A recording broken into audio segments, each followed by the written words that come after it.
Hello, क्या हाल बा। आज हम लोग पढ़ने वाले हैं बिहार बोर्ड क्लास 10 का प्रश्नावली 3.5 का क्वेश्चन नंबर चौथा का पांचवा क्वेश्चन। 3.5 का क्वेश्चन नंबर चौथा का पांचवा क्वेश्चन, ठीक है। तो पांचवा क्वेश्चन बोल रहा है कि एक आयत का क्षेत्रफल 9 वर्ग इकाई कम हो जाता है। एगो आयत है, ठीक है।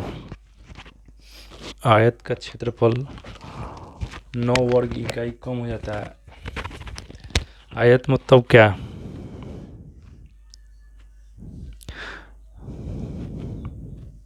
जिसका आमने सामने का भुजा बराबर हो, ये इसके बराबर हो, ये इसके बराबर हो, और प्रत्येक कोण 90 डिग्री हो, ठीक है। इसी को आयत बोलते हैं।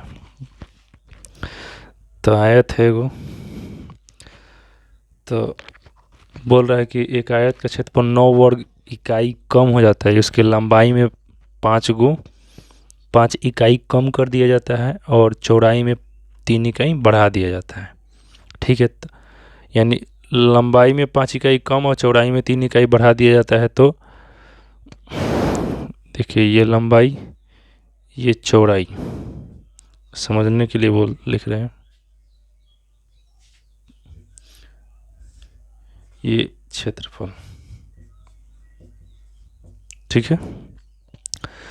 तो बोल रहा है लंबाई में 5 इकाई क्या किया गया है, कम कर दिया गया है, और चौड़ाई में 3 इकाई बढ़ा दिया गया। तो क्षेत्रफल कौन इकाई कम हो गया? 9 इकाई कम हो गया है, ठीक है। ये पहला कंडीशन है। तो पहले इस पे सॉल्व करते हैं। पहले इसको रैखिक समीकरण युग में बदलते हैं, और उसके बाद फिर बोल रहा है कि हम लंबाई में यदि 3 इकाई बढ़ा दें, फिर बोल रहा है कि लंबाई में 3 इकाई बढ़ा दें, 3 इकाई बढ़ा दें और चौड़ाई में 2 इकाई बढ़ा दें।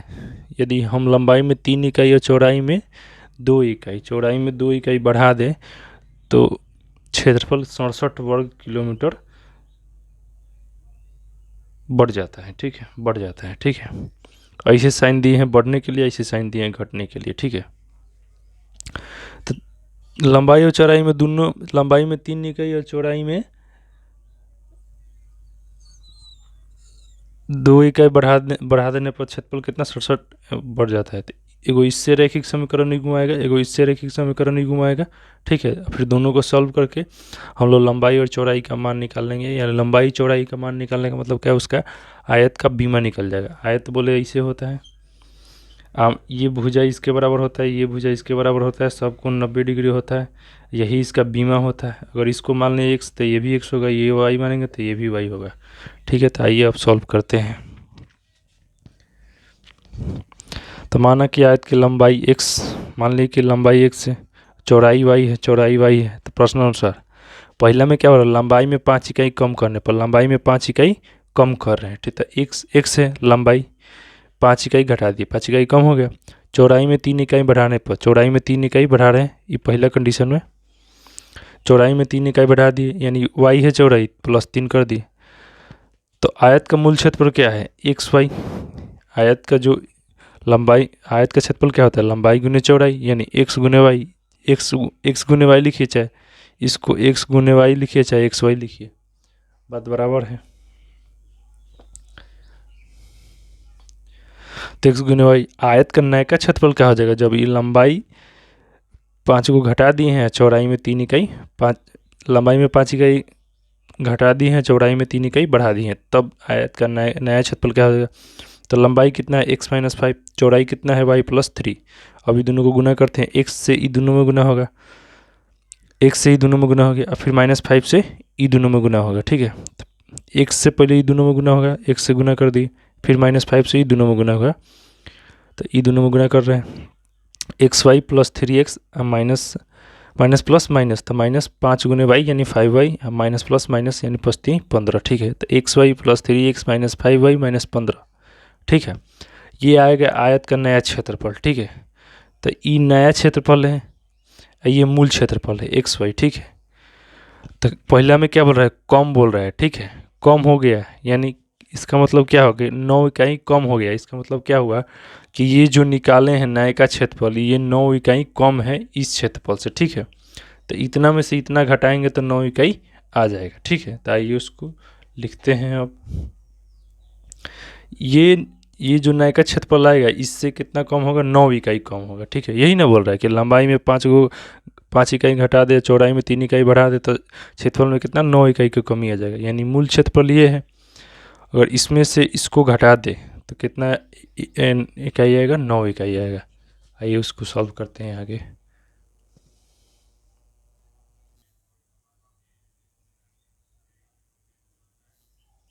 अब देखिए आयत के क्षेत्रफल में कमी। ठीक है, आयत के क्षेत्रफल में कमी क्या होगा, ये जो मूल था XY उसमें से ये जो नयका आयत का क्षेत्रफल घटा दिए हैं तो कितना का कमी, 9 इकाई का कमी हो रहा है। आयत के क्षेत्रफल में कमी कितना, 9 इकाई। मूल क्षेत्रफल में से ये जो नया आयत का क्षेत्रफल निकले उसको घटा दिए हैं। ठीक है, तो घटाइए, -XY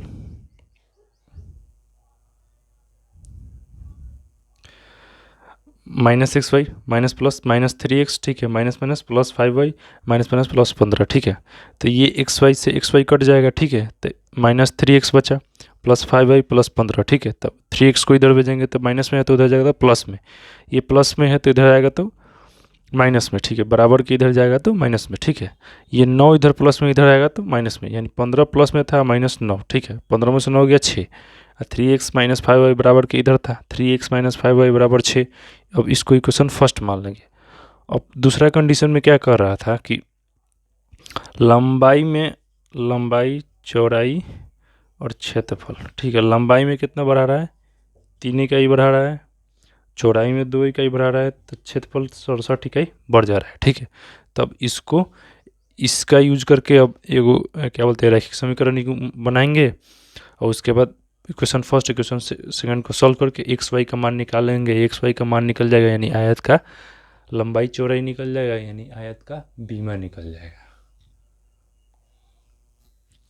दूसरा कंडीशन में क्या था, आयत का मूल क्षेत्रफल कितना हो जाएगा, इतना।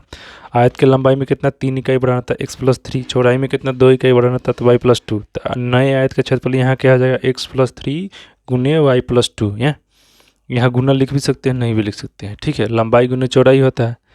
ठीक है, तो मूल क्षेत्रफल x गुने y है, और नए आयत का क्षेत्रफल लंबाई गुने चौड़ाई x+3 गुने y+2। तो x से आगे ये दोनों में गुना करेंगे, फिर 3 से दोनों में गुना करेंगे, तो x से दोनों में गुना कर दिए, फिर 3 से दोनों में गुना कर दिए, तो xy + 2x + 3y + 3 दूनी 6। ठीक है, ये नए आयत का क्षेत्रफल आ गया, ये मूल क्षेत्रफल है। ठीक है, तो दूसरा कंडीशन में क्या हो रहा है कि लंबाई में 3 बढ़ा रहे हैं, चौड़ाई में 2 बढ़ा रहे हैं, तो कितना 67% से बढ़ जा रहा है, यानी बढ़ रहा है, यानी इसका मतलब ये ज़्यादा होगा और ये कम होगा। ठीक है, कोई चीज़ बढ़ रहा है, यानी ये 10 रुपया 100 रुपया हो गया, तो ये जो मूल था आपके पास 10 रुपया 100 रुपया हो गया, तो ये कम है, ये ज़्यादा है। ठीक है, तो इतना में से इतना को घटाएंगे तब ना आपका 90 रुपया आएगा। ठीक है, तो ऐसा ही हुआ है कुछ यहाँ भी, तो यहाँ बढ़ गया है इतना से, तो यानी ये ज़्यादा वाला है, ये कम वाला है, तो इतना में से इतना को घटा देंगे तो कितना आ जाएगा, 67। अब पहला कंडीशन में क्या था, घट गया था, यानी आपके पास 10 रुपया था, 5 रुपया हो गया था, तो क्या घटाए थे, पहला वाला में से 10 में से 5 घटाए थे। ठीक है ना, तब 5 आएगा। एगो एग्जाम्पल ले लिए हैं। ठीक है, तो पहला वाला कंडीशन में घट गया था, तो इसको इसमें से घटाए थे। ठीक है, सॉरी, इसमें से इसको घटा दी, सॉरी, पहले वाला कंडीशन में घटाए थे, मूल वाला में से जो नया क्षेत्रफल आया था उसको घटा दिए थे। पहला कंडीशन में क्या था कि मूल क्षेत्रफल ज़्यादा था, ये कम आया था, लेकिन दूसरा कंडीशन में क्या है कि ये कम है, ये ज़्यादा है। ठीक है, यानी 67% ज़्यादा है ये मूल से। पहला में क्या था, पहला में कम था, इसलिए मूल में से इतना को घटाए थे। ठीक है, लेकिन यहाँ क्षेत्रफल बढ़ गया है, पहला में 9 से कम हुआ था। ठीक है, तो इसलिए मूल में से उसको घटा दिए थे, लेकिन अब दूसरा कंडीशन में 67% ज़्यादा हो जा रहा है, यानी इतना में से इतना को घटाएंगे तो 67% आएगा। ठीक है, तो ये उसको घटा के देखते हैं। तो आयत का बढ़ा हुआ क्षेत्रफल क्या हो जाएगा, ये जो नया का क्षेत्रफल था उसमें से ये मूल क्षेत्रफल घटा दिए हैं, क्योंकि ये बढ़ गया है, ये ये जो है इससे बढ़ गया है, यानी ज़्यादा में से कम को घटा रहे हैं, कितना से बढ़ा है 67 से, ठीक है। तो इतना माइनस एक्स वाई, ठीक है, एक x y plus 2x plus 2x plus 3y बराबर 6 माइनस एक्स वाई, तो एक्स वाई कट जाएगा, तो बचा क्या 2x प्लस 3y प्लस 6, इधर से 67, तो 6 इधर जाएगा तो 67 माइनस 6 और 2x प्लस 3y बराबर के इधर, तो दोनों को पलट दिए हैं, ठीक है। पलटने से कोई साइन चेंज नहीं होता। 2x प्लस 3y बराबर 67 माइनस 6, तो 2x प्लस 3y बराबर 61, इसको इक्वेशन 2 मान लिए। इक्वेशन फर्स्ट आ गया है, इक्वेशन इसको 2 मान लिए, तो इक्वेशन फर्स्ट और इक्वेशन 2 को सॉल्व करके एक्स वाई का मान निकाल लेंगे, वही हमारा आंसर होगा। 3x माइनस 5y बराबर 6 इक्वेशन फर्स्ट माने थे, 2x प्लस 3y बराबर 61 इक्वेशन सेकंड मान लिए, ठीक है। तो समीकरण 1 से क्या हो जाएगा 3x माइनस 5y बराबर 6, ठीक है। 3x प्रतिस्थापन विधि से इसको सॉल्व कर रहे हैं, तो 3x माइनस 5y बराबर 6, तो माइनस 5 उधर जाएगा तो प्लस 5y, 3x बराबर 6 प्लस 5y, ठीक है। 3 गुना x से गुना में इधर जाएगा तो भाग में, तो x बराबर क्या हो जाएगा 6 प्लस 5y बटा 3, ठीक है। इसको इक्वेशन थर्ड मानते थे। तो इक्वेशन 1 का यूज करके हम लोग x बराबर कुछ लाए हैं, तो किस में पुट करेंगे, समीकरण 2 में रखेंगे, ठीक है। तो x का मान समीकरण 2 में रखने पर, क्योंकि 1 का यूज करके हम x बराबर कुछ लाए हैं या y बराबर कुछ लाएंगे, तो इसको किस में पुट करेंगे, समीकरण 2 में रखेंगे, ठीक है। तो समीकरण x का मान समीकरण 2 में प्रतिस्थापित करने पर 2x प्लस 3 2 क्या है 2x प्लस 3y बराबर 61, 2x की जगह रखिए 6 प्लस 5y बटा 3, 6 प्लस 5y बटा 3 प्लस 3y बराबर 61, ठीक है। आगे 2 से गुना कर दीजिए ऊपर में, तो 6 दूनी 12, 5 दूनी 10y, 3 एलसीएम ले लीजिए, तो ये क्या हो जाएगा 3 के 9y, ठीक है।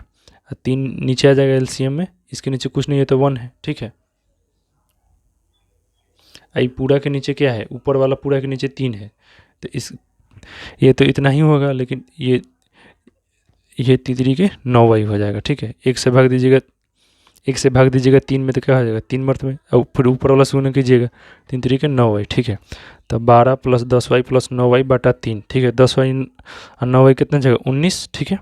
अब 12 प्लस 10 और 9 कितना जगह 19, ये 3 इधर भाग में है तो उधर जाएगा तो गुना में हो जाएगा, ठीक है। तो 61 गुने 3 कर दिए हैं, अब 12 प्लस 10 और 9 कितना 19, ठीक है।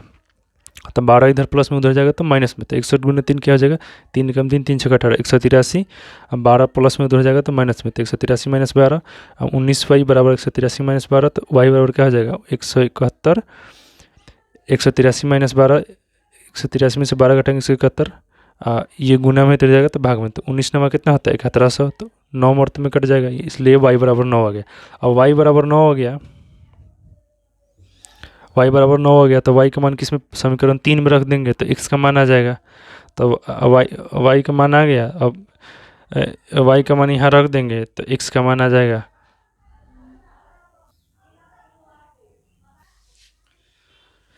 इसलिए y बराबर 9 का मान समीकरण किस में रखेंगे 3 में रखेंगे। x बराबर कुछ आया था, तो x बराबर 6 प्लस 5y बटा 3 था, तो 6 प्लस 5 गुने y का मान कितना था 9, ठीक है। 9 बचे 45, तो 6 प्लस 45 बटा 3, ठीक है।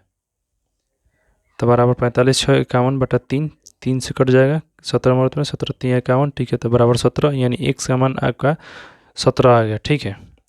तब क्या लिख देंगे, इसलिए आयत की बीमारी क्या हो जाएगा, लंबाई x माने थे बराबर 17 इकाई लिख दीजिएगा, ये नहीं होगा, और चौड़ाई बराबर y बराबर 9 इकाई, आंसर, ठीक है। धन्यवाद। अब प्रश्नावली 3.6 हम लोग नेक्स्ट वीडियो में देखेंगे।